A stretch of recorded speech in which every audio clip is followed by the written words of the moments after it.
We're going to hear a warning from the Clare-based former Green Party councillor and forester Brian Meaney, who's raising serious questions about how prepared we are for major climate disruption. Brian has called on Clare County Council to begin planning for the potential collapse of the Atlantic Meridional Overturning circulation, a system that plays a crucial role in keeping Ireland's climate mild. I spoke with Brian earlier and first asked him to explain in simple terms what the Atlantic Meridional Overturning circulation, or AMOC, is and why it matters to Ireland.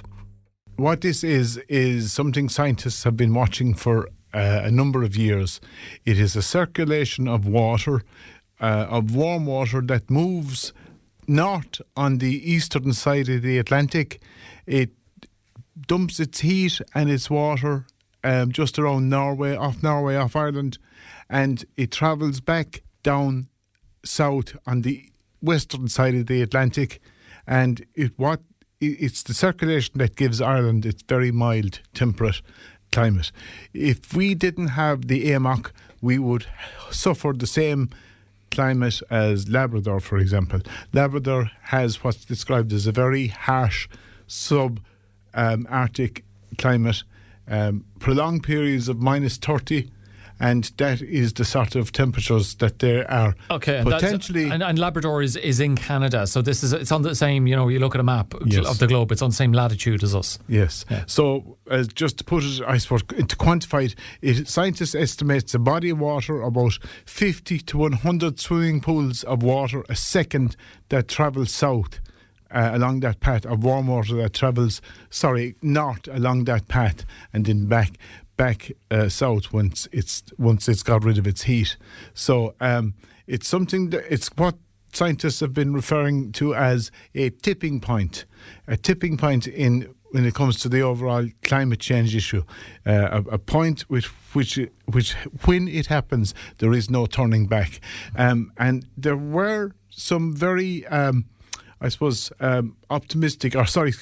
pessimistic predictions as to when it would happen, but what scientists seem to agree now is that the pessimistic predictions is what they think is going to happen, that this could be an issue within the next 30 to 50 years. Okay, so this has been caused by climate change. AMOC has become more unstable than previously thought. What's changed in the science that has led to them being able to, I suppose, get a clearer picture of that level of instability and how it could happen in the next 3 to 5 decades? Well, they're saying it's real-world measurements. This is not just a desk exercise. This is scientists and staff out taking real-world measurements in the oceans and watching the progressive decrease in the flow of water, the salinity of the water, which is an extremely important issue as well, and the temperatures of the water. So it is based on fact-based assessment, and they've come to this determination. It's not something that rolls off the tongue quite easily, I understand, and it sounds like, here's Mr. Meaney again,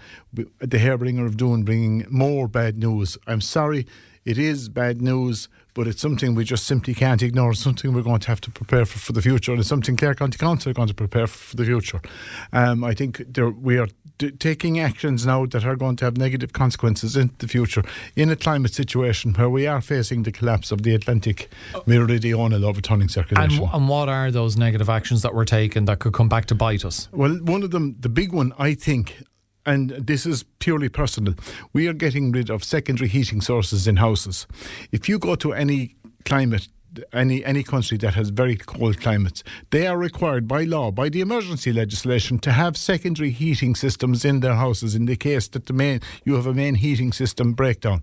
Because if you live in a climate where temperatures can go to minus 20, minus 25, they are life-threatening circumstances. And we are now, there is a policy at the moment of getting rid of a lot of the stoves, for example. But it's stoves that keep people alive in the northern latitudes when they lose their primary heating source. And it's something I think that's going to come back to bite us in the future. Another one, and it's one of the old bugbears of mine, is our total intolerance towards consideration of nuclear energy. I think that's something we're going to have to begin to reconsider in the near future to make sure we're not in circumstances where we're we have cut off our nose to spite our face. And people listening might say, well, this sounds really counterintuitive for a former Green Party councillor to be advocating for, stoves and fireplaces and also nuclear energy. But I guess that's just points to the level of seriousness here. The nuclear element of that, Brian, we know in Ireland maybe we still have a more negative view of nuclear power than some of our European counterparts, maybe based on concerns around what might happen with Sellafield during the 80s and what did happen 40 years ago with Chernobyl.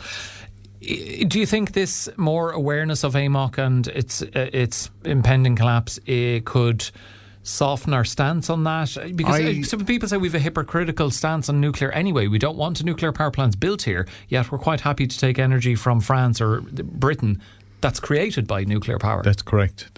We are engaged in a number of ethical somersaults to justify importing all the nuclear energy we need, but we're not prepared to engage in a very real debate, a very necessary debate to make sure that we're planning for future circumstances.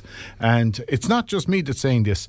Engineers Ireland have published numerous reports, have made numerous submissions to the Irish government over the years requesting a change in our policy where it's actually illegal to produce nuclear energy in Ireland. You can't even consider it under the various electricity supply acts. And that needs to change. Just that very base point needs to change. They're saying we need to be able to consider what's called small modular nuclear reactors into the future to make sure that we see what happened in the recent weeks. We are totally dependent on fossil fuels and the subsequent protests as arise out of that.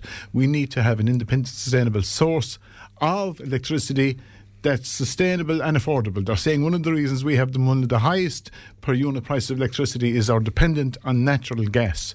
And it's been cited time and time again. That dependence is causing huge problems now, and it's going to cause huge problems, not just with price, but with availability, with our ability to provide for our energy needs into the future. And I know people are saying this is a counterintuitive approach coming from a Green. Okay, I may have a former Green, I may have been a former Green, but I'm still an environmentalist. I still like to think that we can think into the future and not simply operate based on wait for a catastrophe to happen and then take actions to make sure we can remedy the consequences of those catastrophes. We should try to begin to plan for the future, make sure that we're not dealing with the catastrophe and outfalls and consequences of a catastrophe that we didn't plan for. We can easily plan for them by just simply taking a more progressive approach to planning and strategic infrastructure in this country. So something of this magnitude, people listening will be saying, well, this sounds serious enough that there will have to be measures or decisions taken at national level, but also you're pointing to what Clare County Council will do, because if we do see dramatic changes in our temperatures, I'm thinking of Clare and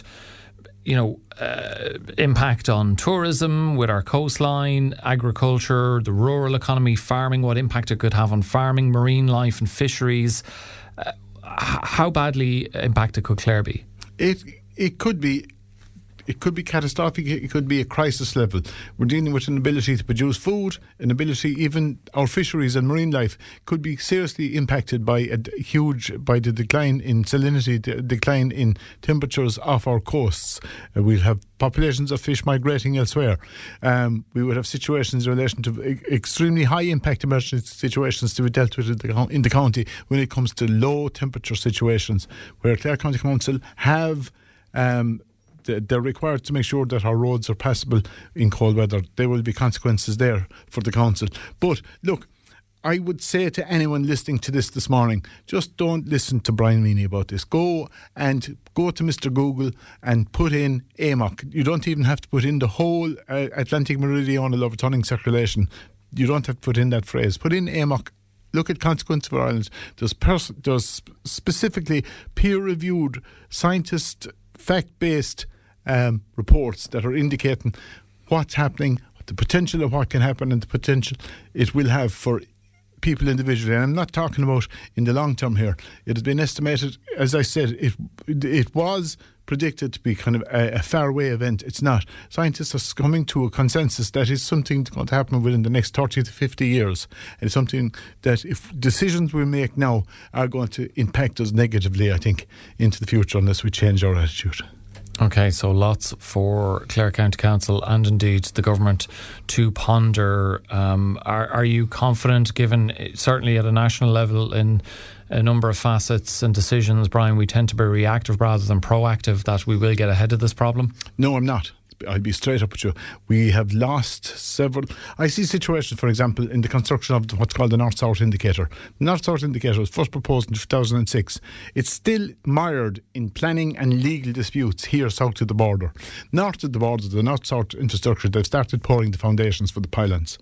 And it is another vital piece of our electrical infrastructure needed to provide for a sustainable, regulatable source of electricity into the future. We need to change our own attitudes when it comes to these matters, and I can't see a change with people having to look long term, look outside their own garden walls to see how they're going to look long term into the potential impacts situations like this will present. And as I said, the experience of the past in Ireland is we deal with issues after there's been a catastrophe, after there's been a significant wind event, after there's been a spike in fuel, an absence of fuel, a reduction in the amount of fuel available. Then we will begin to deal with it. As you can see, I heard Dundee, that platform that sells cars, they've had a fourfold increase in the amount of queries in relation to electric cars over the last number of days. We see a threefold increase in the interest in electric cars in Europe.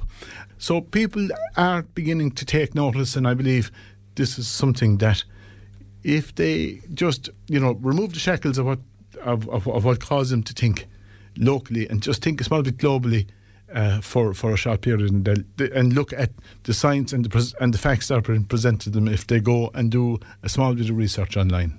We do have to leave there, but thanks for bringing that to our attention, Brian. Plenty of food for thought there. The Forester and former Green Party councillor Brian Meaney with us on Morning Focus.